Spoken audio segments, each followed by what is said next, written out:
আমরা একটা সুযোগ পেয়েছিলাম বলতে এইখানে আমি পাস্ট সেন্টেন্স ইউজ করছি, কারণ বোধহয় হারিয়ে যাচ্ছে সুযোগটি। যেটি আমরা পেয়েছি যে পুরো নেশনকে আমরা ইউনাইটেড করতে, পুরো নেশন তো ইউনাইটেড হয়েছিল আন্দোলনের প্রশ্নে, সরকারের প্রশ্নে, কিন্তু এখনই 2 মাস, মাত্র 2 মাস পূর্ণ হয় নাই, এখনই নানান ধরনের বিভক্তি শুরু হয়ে গেছে। আন্দোলনের ক্রেডিট নিয়ে আন্দোলনের নতুন জাতির জনক কিংবা মাস্টার মাইন্ড বলেন, আপনার বিভিন্ন প্রবক্তা বলেন, শুরু হয়ে গেছে। কার দলের কতজন শহীদ হয়েছে, কোন দলের কি কন্ট্রিবিউশন, শুরু হয়ে গেছে। এইটা তো কোনো দলীয় মুভমেন্ট ছিল না, তাহলে দলের প্রশ্ন কেন আসতেছে? এইভাবেই বলছি যে এই কারণেই যে মুক্তিযুদ্ধে আমরা একটা সুযোগ পেয়েছিলাম, আমরা ইউনাইটেড হতে পারিনি। মুক্তিযুদ্ধের পরপরই দেখেন মুক্তিযোদ্ধাদেরকে হত্যা করিয়েছে, মুক্তিযোদ্ধাদের মধ্যে বিভাজন তৈরি করে দিয়েছে, স্বাধীনতার পক্ষ শক্তির একটা অংশকে আবার বিরুদ্ধ শক্তি বানিয়ে দিয়েছে, নানা ধরনের ন্যারেটিভ, কালচারাল হেজিমনি তৈরি করে বাংলাদেশের 53 বছর ভারতীয় আধিপত্যবাদ এখানে কায়েম করা হয়েছে এবং বাংলাদেশের একটা স্বাধীন সার্বভৌম জাতি হিসেবে যেন মাথা তুলে না দাঁড়াতে পারে সব ধরনের ব্যবস্থা এখানে করা হয়েছে। আপনারা লক্ষ্য করেছেন 15 সেপ্টেম্বর ভারতের পররাষ্ট্র মন্ত্রণালয় মিটিং করেছে কিভাবে আওয়ামী লীগকে পুনর্বাসন করা যায়। সেখানে অংশগ্রহণ করেছে কারা? ডিপ্লোম্যাটরা, শিক্ষকরা, বিভিন্ন থিঙ্ক ট্যাঙ্ক, অবজারভার কিংবা আপনার বিবেকানন্দ ফাউন্ডেশনের মতো থিঙ্ক ট্যাঙ্কগুলো সেখানে আপনার পার্টিসিপেট করেছে। বিকজ আওয়ামী লীগ হচ্ছে ভারতের এজেন্ডা বাস্তবায়ন করার জন্য, বাংলাদেশকে নিয়ন্ত্রণ করার জন্য তাদের একটা টুল। সুতরাং এই যে খুঁটি যে ধসে পড়েছে, এনিহাও এটাকে আবার দাঁড় করাতেই হবে শক্তভাবে। ঠিক গ্রামে এখনো আছে, ও আপনার মাদক ব্যবসায়ী না, চাঁদাবাজি না, মাফিয়া, খুনি, এগুলো দেখার দরকার নেই। 1000 টাকা হাতের মধ্যে গুঁজে দেবেন, ভোট উড়িয়ে দেবে। আপনি বিশ্ববিদ্যালয়ের অধ্যাপক, আপনি একজন টকশো ব্যক্তিত্ব, আপনি একজন আলোচক, আপনাকে দিবে না, ভোট ওকেই দেবে। পুনঃলেখনটা আমি ক্লিয়ার না। পুনঃলেখনটা কি? এটা মানে অর্ধেক লিখবেন না, আংশিক লিখবেন না, পুরোপুরি লিখবেন, কতটুকু পুনঃলেখন লিখবেন? তার চেয়ে বরং হয় সংস্কার অথবা নতুন করে লেখা, সহজ ভাষায় পাবলিক যেটা বুঝবে। এই ফদ ভাই যেটা বলেছে, সংবিধান লিখেছেন ইংলিশে। দেশের মানুষ তার মাতৃভাষার জন্য লড়াই করলো, বাংলাকে সবার উপরে প্রায়োরিটি দিল। আমরা তো স্কুল থেকে দেখে আসছি, যিনি প্রিন্সিপাল কিংবা অধ্যক্ষ হন তিনি লবিং তদবির করে আসেন, রাজনৈতিক বিবেচনা আসেন। তো ওইখান থেকে তো আমরা ওই লবিং তদবিরই শিখি। তো আমাদের মধ্যে যে অনেস্টি, ইন্টিগ্রিটি, সেগুলো তো আমাদের শিক্ষা ব্যবস্থা, আমাদের স্কুল কলেজ বিশ্ববিদ্যালয় আমাদেরকে শিক্ষা দেয় না। বিপ্লব হয়েছে কিন্তু বিপ্লবী সরকার হয় নাই, সরকারের চেহারা বিপ্লবী না।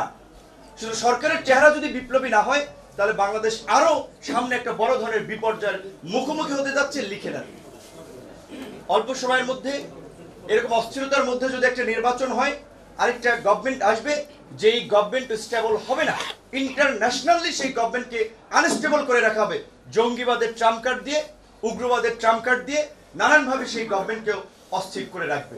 তারপরে তাদের যে আপনার চুষে নেওয়া, তাদের ফায়দা হাসিল করে নেওয়া, সেটাই চলবে।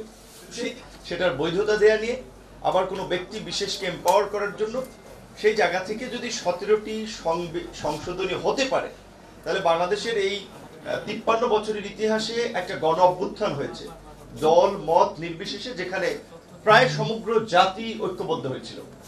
সেই ধরনের একটা রেভলিউশন বা বিপ্লবের পরে অবশ্যই সেই স্পিরিটকে ধারণ করে, জন আকাঙ্ক্ষাকে ধারণ করে একটা নতুন সংবিধান লেখা যায়, রচনা করা যায়। এটা অস্বাভাবিক কিছু না। এখন এইখানে যদি আমরা রেটরিকের মধ্যে আটকে যাই, সাহিত্যিক কিংবা আপনার কি বলবেন, আপনার খুব বোদ্ধা শব্দ বাক্য ব্যবহার করে এটাকে জটিল করে ফেলি, তাহলে বোধহয় আরো জটিলতা তৈরি হবে। পুনঃলেখনটা আমি ক্লিয়ার না। পুনঃলেখনটা কি? এটা মানে অর্ধেক লিখবেন না, আংশিক লিখবেন না, পুরোপুরি লিখবেন, কতটুকু পুনঃলেখন লিখবেন? তার চেয়ে বরং হয় সংস্কার অথবা নতুন করে লেখা, সহজ ভাষায় পাবলিক যেটা বুঝবে। এই ফদ ভাই যেটা বলেছে, সংবিধান লিখেছেন ইংলিশে। দেশের মানুষ তার মাতৃভাষার জন্য লড়াই করলো, বাংলাকে সবার উপরে প্রায়োরিটি দিল। উচ্চ আদালতের রায় এখনো লেখা হয় বাংলায়। যিনি মামলার বাদী কিংবা যিনি আসামি কি বলছে, জাজ সাহেব কি লিখছে কিছুই জানে না, জানে সব উকিল সাহেব। ফাঁসির কথা লেখছে না, খালাস দেওয়ার কথা লিখছে, লেখে নাই। উকিল সাহেবের কাছে যায়, সে বলে টাকা লাগবে, খরচ লাগবে, ওই পর্যন্তই পাবলিক বোঝে, এর বাইরে কিচ্ছু বোঝে না। তো এই ধরনের পরিস্থিতি থেকে তো আমাদের উত্তরণটা দরকার। সেদিক থেকে আমাদের সহজ উপলব্ধি হচ্ছে সংবিধানকে নতুন করে রচনা বা নতুন করে লেখাটা সেটা এই সময়ের দাবি, সেটার সাথে আমরা পুরোপুরি একমত। দ্বিতীয়ত সংবিধান, আবার ফুয়াদ ভাই যেটা বলছিলেন যে অনেকগুলো প্রসিডিউরাল ল লেখা আছে, এটা সংবিধানের পার্ট না। আপনার ঘরকে আপনি তো বিভিন্নভাবে সাজাতে পারেন, তো পুলিশ প্রধান কিভাবে নিয়োগ হবে সেটা সংবিধানের পার্ট না হলেও চিফ জাস্টিস কিংবা প্রেসিডেন্ট কিংবা এই ধরনের কনস্টিটিউশনাল পদগুলো, সবগুলো না, এভারেজ কিছু পদের বিষয়ে সংবিধানে একটা ডিরেকশন থাকতে পারে। আমাদের এই সংবিধানে ৭৭ নম্বর অনুচ্ছেদে একটা সুন্দর প্যারা আছে, ন্যায়পাল বলে একটা অনুচ্ছেদ আছে।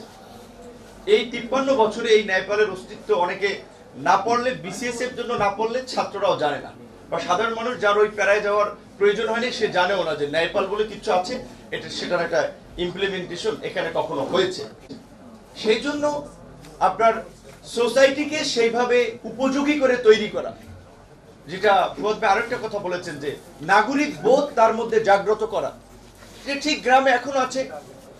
ও আপনার মাদক ব্যবসায়ী না, চাঁদাবাজি না, মাফিয়া, খুনি, এগুলো দেখার দরকার নেই। ১,০০০ টাকা হাতের মধ্যে গুঁজে দেবেন, ভোট উড়িয়ে দেবে। আপনি বিশ্ববিদ্যালয়ের অধ্যাপক, আপনি একজন টকশো ব্যক্তিত্ব, আপনি একজন আলোচক, আপনাকে দিবে না, ভোট ওকেই দেবে।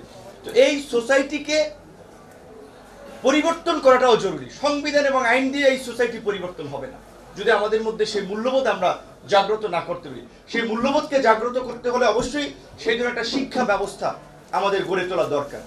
আমরা তো স্কুল থেকে দেখে আসছি, যিনি প্রিন্সিপাল কিংবা অধ্যক্ষ হন তিনি লবিং তদবির করে আসেন, রাজনৈতিক বিবেচনা আসেন, তো ওইখান থেকে তো আমরা ওই লবিং তদবিরই শিখি।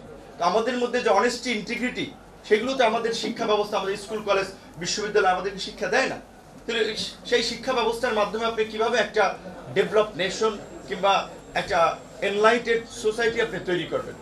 তো তার জন্য এই সংবিধানের পাশাপাশি সমাজ সংস্কারের জন্য, রাজনীতি সংস্কারের জন্য বোধহয় আমাদের একটু ভাবা দরকার। আজকের এই প্রসঙ্গের পাশাপাশি আমার মনে হয় যে পৃথিবীতে কোন দেশে আইনের শাসন কিরকম, রুল অফ ল, সেটা দেখার জন্য সবচেয়ে বড় একটা উদাহরণ হতে পারে সেই দেশের ট্রাফিক সিস্টেম কিরকম। ট্রাফিক সিস্টেম দেখে সেই দেশের আমি মনে করি বিচার ব্যবস্থা এবং আইনের প্রয়োগ সম্পর্কে ধারণা করা যায়। তো আমাদের দেশে কি আপনি বলতে পারবেন, একটা প্রতিষ্ঠান দেখাতে পারবেন যে যেটা পুরোপুরি আইনের দ্বারা চলছে, কিংবা আবার সংবিধানে যে লেখা আছে যে আইন সবার জন্য সমান, আসলেই আইন সবার জন্য সমান? সুতরাং এই যে ৫৩ বছর পরে আমরা একটা সুযোগ পেয়েছিলাম বলতে এইগুলো আমি পাস্ট সেন্টেন্স ইউজ করছি কারণ বোধহয় হারিয়ে যাচ্ছে সুযোগটি, যেটি আমরা পেয়েছি যে পুরো নেশনকে আমরা ইউনাইটেড করতে। পুরো নেশন তো ইউনাইটেড হয়েছিল আন্দোলনের প্রশ্নে, সরকারের প্রশ্নে, কিন্তু এখনই ২ মাস, মাত্র ২ মাস পূর্ণ হয়নি, এখনই নানান ধরনের বিভক্তি শুরু হয়ে গেছে। আন্দোলনের ক্রেডিট নিয়ে আন্দোলনের নতুন জাতির জনক কিংবা মাস্টার মাইন্ড বলেন, আপনার বিভিন্ন প্রবক্তা বলেন, শুরু হয়ে গেছে। কার দলের কতজন শহীদ হয়েছে, কোন দলের কি কন্ট্রিবিউশন, শুরু হয়ে গেছে। এইটা তো কোনো দলীয় মুভমেন্ট ছিল না, তাহলে দলের প্রশ্ন কেন আসতেছে? এইভাবেই বলছি যে এই কারণেই যে মুক্তিযুদ্ধে আমরা একটা সুযোগ পেয়েছিলাম, আমরা ইউনাইটেড হতে পারিনি। মুক্তিযুদ্ধের পরপরই দেখেন মুক্তিযোদ্ধাদেরকে হত্যা করিয়েছে, মুক্তিযোদ্ধাদের মধ্যে বিভাজন তৈরি করে দিয়েছে, স্বাধীনতার পক্ষ শক্তির একটা অংশকে আবার বিরুদ্ধ শক্তি বানিয়ে দিয়েছে, নানা ধরনের ন্যারেটিভ, কালচারাল হেজিমনি তৈরি করে বাংলাদেশের ৫৩ বছর ভারতীয় আধিপত্যবাদ এখানে কায়েম করা হয়েছে এবং বাংলাদেশের একটা স্বাধীন সার্বভৌম জাতি হিসেবে যেন মাথা তুলে না দাঁড়াতে পারে সব ধরনের ব্যবস্থা এখানে করা হয়েছে। আপনারা লক্ষ্য করেছেন ১৫ই সেপ্টেম্বর ভারতের পররাষ্ট্র মন্ত্রণালয় মিটিং করেছে কিভাবে আওয়ামী লীগকে পুনর্বাসন করা যায়। সেখানে অংশগ্রহণ করেছে কারা? ডিপ্লোম্যাটরা, শিক্ষকরা, বিভিন্ন থিঙ্ক ট্যাঙ্ক, অবজারভার কিংবা আপনার বিবেকানন্দ ফাউন্ডেশনের মতো থিঙ্ক ট্যাঙ্কগুলো সেখানে আপনার পার্টিসিপেট করেছে। বিকজ আওয়ামী লীগ হচ্ছে ভারতের এজেন্ডা বাস্তবায়ন করার জন্য, বাংলাদেশকে নিয়ন্ত্রণ করার জন্য তাদের একটা টুল। সুতরাং এই যে খুঁটি যে ধসে পড়েছে, এনিহাও এটাকে আবার দাঁড় করাতেই হবে শক্তভাবে। তো এই যে বাংলাদেশের মতো একটা ছোট্ট দেশ, জিও পলিটিক্যালি 92% পিপল কিংবা 90% পিপল মুসলিমস, বাট দুইটা দেশই প্রচন্ড রকমের এন্টি ইসলামিস্ট।